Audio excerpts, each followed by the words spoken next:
Ndozi Ekwenti. Repairing the cell phone.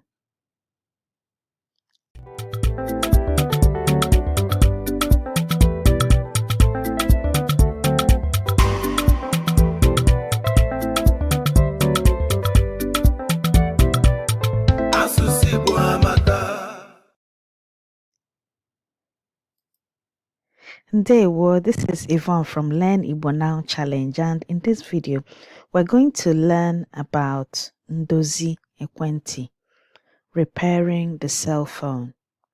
But before we start, we're going to look at 5 main words that we will encounter in this story. And these words are danyere, danyere, fell into, usekwu, usekwu, kitchen,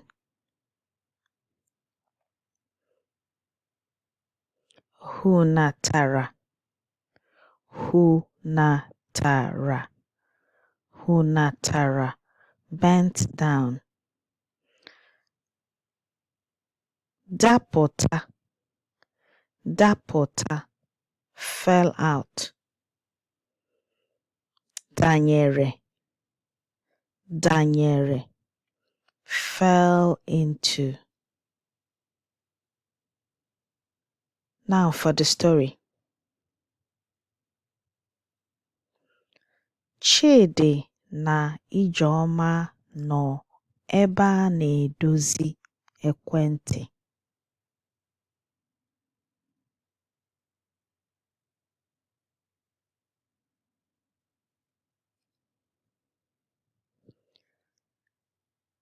Ekwentị Chidi danyere na mmiri ụnyaahụ.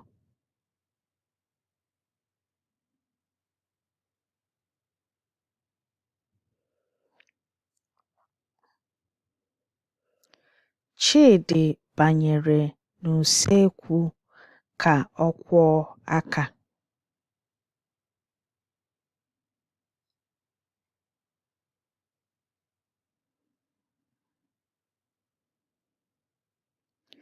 Oge ọ kwọchara aka, o hunatara ka o hichaa aka.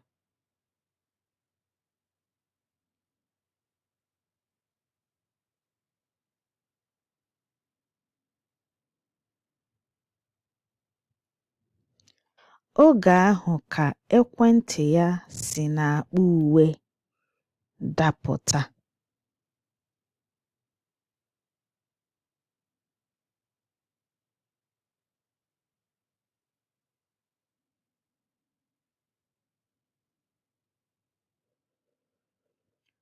Ọ danyere n'ime ọkụ mmiri ukwu.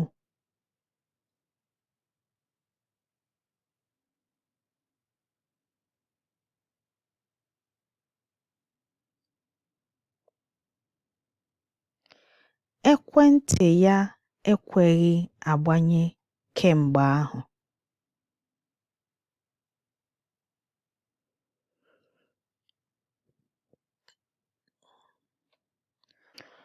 Ugbu a, edoziela ekwentị Chidi.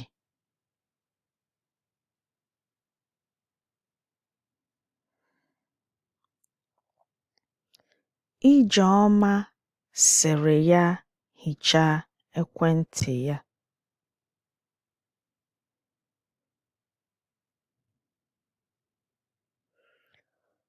Ọ pịnyere ogbu nje n'akwa nhicha Chidi ji.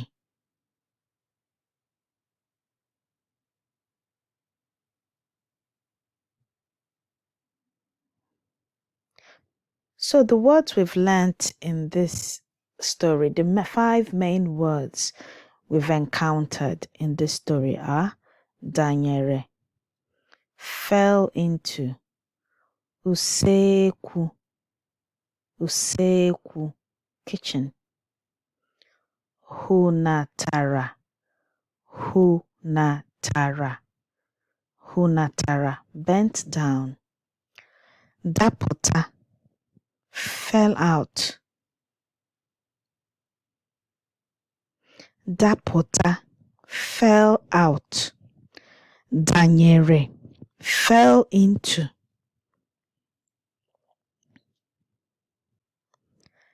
That's it for now. Come, see you soon.